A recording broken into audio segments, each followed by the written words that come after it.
بسم اللہ الرحمن الرحیم۔ شروع اللہ کے نام سے جو بڑا مہربان نہایت رحم کرنے والا ہے۔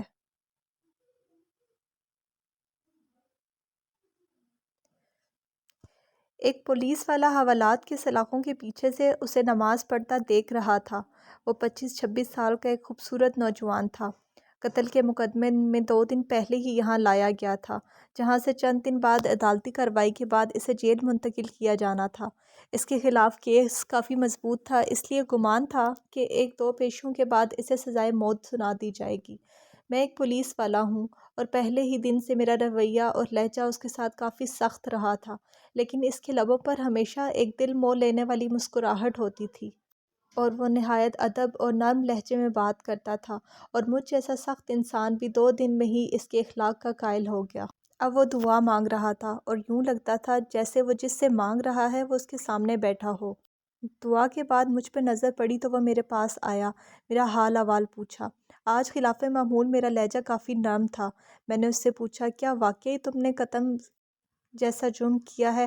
کیونکہ مجھے اس کی معصومیت سے لگ رہا تھا وہ قاتل نہیں ہو سکتا۔ ایک انسان کا قتل پوری انسانیت کا قتل ہے، تو پھر میں ایسا گناہ کیسے کر سکتا ہوں؟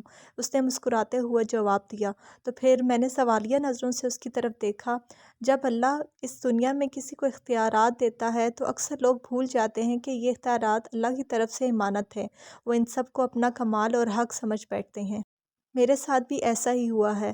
ہمارے علاقے کے ایک بااثر انسان نے قتل کر دیا اور اتفاق سے میں وہاں سے گزر رہا تھا۔ اس نے الزام مجھ پہ لگا دیا، جھوٹے گواہ بھی تیار کر لیے اور میں یہاں آ گیا۔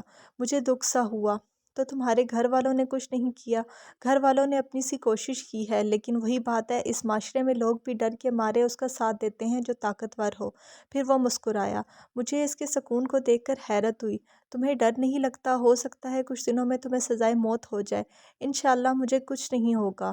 میں نے اس کے آگے اپنی عرضی رکھ دی ہے جس کے سامنے بڑے سے بڑے بادشاہ کو بھی کوئی حیثیت نہیں۔ اس کے لہجے میں اطمینان تھا۔ میں اپنے اللہ کی بات کر رہا ہوں، اسے میرے بے گناہی کا علم ہے اور وہ مجھے کچھ نہیں ہونے دے گا۔ اس کے ہر لفظ سے محبت ٹپک رہی تھی۔ تمہیں یقین ہے کہ دعا سے کام ہو جائے گا؟ اگر نہ ہوا تو؟ میں نے پوچھا۔ جب اس سے مانگا جاتا ہے تو پھر شک پر نہیں پڑتے، بس سب اس پہ چھوڑ کر انتظار کرتے ہیں۔ اس کے لہجے میں یقین ہی یقین تھا۔ میں بس اس کا چہرہ دیکھتا رہا۔ 3 دن مزید گزر گئے۔ اس دوران اس کے گھر والے بھی اس سے ملنے آئے۔ وہ اپنے والدین کا اکلوتا بیٹا تھا۔ ماں رو رو کر برا حال کر رہی تھی، اس کو سکون نہیں آتا تھا، لیکن وہ مسلسل ایک ہی بات کہتا تھا، اللہ ہے نا، وہ مجھے کچھ نہیں ہونے دے گا۔ میں نے اللہ پر اتنا یقین اس سے پہلے کبھی نہیں دیکھا تھا۔ میرے دل میں اب اس کے لیے عقیدت کے جذبات پیدا ہونے لگ گئے۔ شاید اللہ کی محبت ہوتی ہی ایسی ہے جو پتھر دل کو بھی پگھلا دیتی ہے۔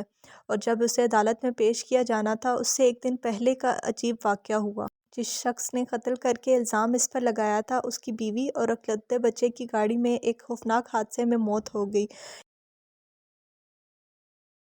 یہ شدید زخمی حالت میں ہسپتال منتقل کیا گیا۔ کافی گھنٹوں بعد ہوش آیا اور بیوی بچے کے مرنے کی خبر ملی تو حالت اور بگڑ گئی۔ اس نے چیخ کر قریب موجود ڈاکٹر کو ایک ویڈیو بنانے کا کہا۔ بار بار اصرار پر ڈاکٹر نے نرس کو ویڈیو بنانے کا اشارہ کیا تو اس نے ویڈیو میں تمام سچائی کا اعتراف کیا اور اس نوجوان کو بے گناہ قرار دے کر معافی بھی مانگی۔ ڈاکٹر سے وعدہ لیا کہ وہ یہ ویڈیو پولیس اسٹیشن لے کے جائے گا۔ ادھر ویڈیو پولیس اسٹیشن پہنچی، ادھر وہ آدمی مر گیا۔ آج عدالت میں اس کی پیشی تھی۔ عدالت کے سامنے اس کی بے گناہی کا ناقابل تردید ثبوت ویڈیو کی شکل میں موجود تھا، لہٰذا اسے باعزت بری کر دیا گیا۔ میں کمرہ عدالت میں کھڑا گمسم سا سوچ رہا تھا کہ اللہ ان بندوں کو جو صحیح معنوں میں اس پر ایمان لاتے ہیں ان کی ایسے بھی مدد کر سکتا ہے۔ آج اس کی آنکھوں میں بھی آنسو تھے، شاید اس وجہ سے کہ اللہ نے اسے ان حالات میں تنہا نہیں چھوڑا اور اس طرح مدد کی جس کا کوئی وہم و گمان بھی نہ کر سکتا تھا۔ اللہ سے بڑھ کر کوئی ہمدرد اور دوست نہیں۔ جب بھی کوئی مشکل پیش آئے اس سے مانگیں اور پھر یقین رکھیں وہ قبول کرے گا۔ وہ اب واپس جا رہا تھا اور مجھے یوں محسوس ہو رہا تھا جیسے میں آج ہی مسلمان ہوا ہوں یا جیسے میں نے آج ہی اللہ کو پا لیا ہے۔ بے شک مجھے اللہ ہی کافی ہے، اس کے سوا کوئی معبود نہیں۔ اس پر میں نے بھروسہ کیا اور وہ عرش عظیم کا رب ہے۔